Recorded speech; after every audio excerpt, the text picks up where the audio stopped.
Welcome to Blizzard Fire. We hope this video helps fire up your solution. In this video, I will explain how to adjust Toyota Yaris Handbrake, updated. Start by parking on level ground, applying wheel chocks, and ensuring the ignition is off.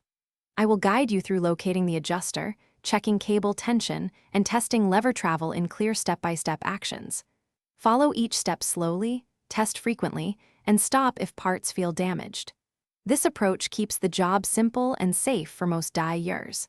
In this segment, we find the handbrake adjuster and prep for adjustment.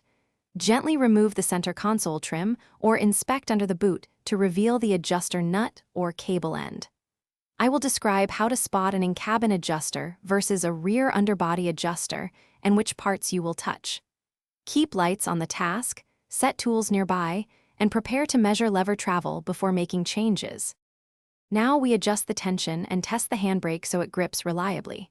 Using a suitable wrench, turn the adjuster nut clockwise in small increments while an assistant checks lever clicks and wheel lift if possible. Aim for about 6 to 8 clicks of lever travel or firm resistance before the wheels bind. After adjustments, retighten any lock nuts, reassemble trim, and perform a controlled test on level ground to confirm. Thanks for watching. If you found this helpful, don't forget to like and subscribe.